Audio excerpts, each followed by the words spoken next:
আসসালামু আলাইকুম। রিমার শখের রান্নায় আমি রিমা আপনাদের সবাইকে ওয়েলকাম করছি।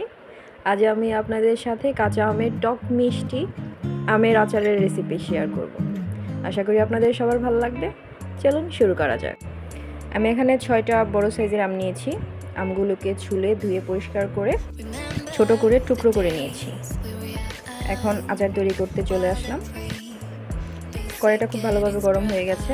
এখন এর মধ্যে আমি 1 কাপ সরিষার তেল দিয়ে দিয়েছি। তেলটা খুব ভালোভাবে গরম হয়ে গেলে এখন এখানে 2টা দেশি রসুন মাঝারি সাইজের মাঝখান দিয়ে টুকরো করে দিয়ে দিয়েছি।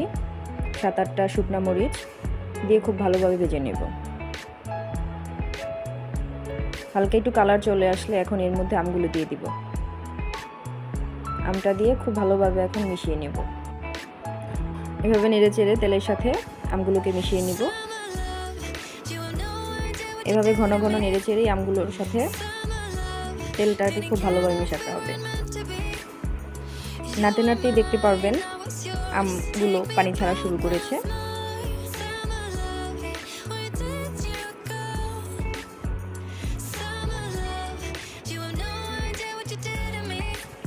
এখন আমের মধ্যে আমি লবণ দিয়ে দিব। লবণটা স্বাদ অনুযায়ী দিয়ে নেবেন। এখন আবারও খুব ভালোভাবে মেশাবো।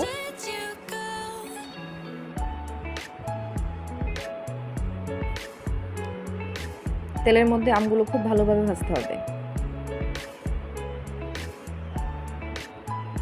আমগুলো গলতে শুরু করেছে। এখন এর মধ্যে আমি 1 কাপ চিনি দিয়ে দিব।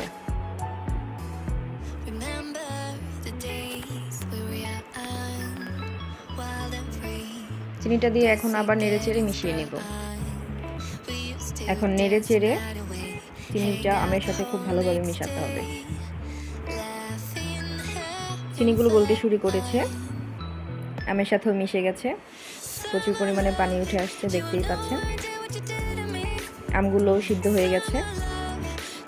এখন আচারের মধ্যে আমি পাঁচফোড়নের গুঁড়ো দিয়ে দিব 1/2 চামচ, আর সামান্য পরিমাণ ঝালের জন্য 1/2 চামচ শুকনো মরিচের গুঁড়া দিয়ে দিব।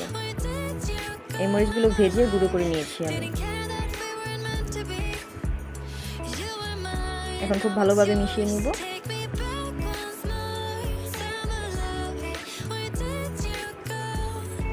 এই পর্যায়ে আমে কোনো পানি নেই, তাই লেগে যাওয়ার চান্স আছে।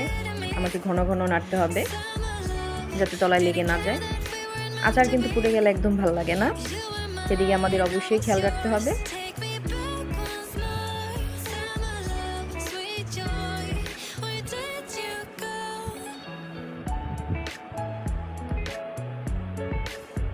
আম একেবারেই গলে গেছে, কিছুটা চাটনির মতন হয়ে গেছে। এখন আর তেমন কোনো কাজ নেই, শুধু নাড়তে হবে আর ভাজতে হবে।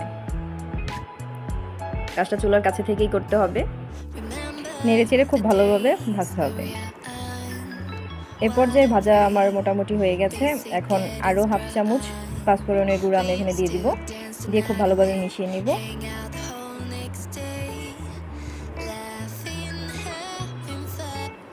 আচারটা আমার রেডি, দেখতেই পাচ্ছেন। এখন আমি চুলাটাকে অফ করে দিব।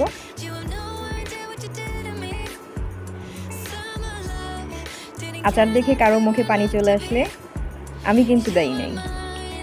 আপনারা বাসায় ট্রাই করতে পারেন। এই আমের আচারটা খুবই সহজ বানানো, খেতে ভীষণ মজা। আর আচার পছন্দ করেন না এমন লোক তো খুব কমই আছে, তাই না?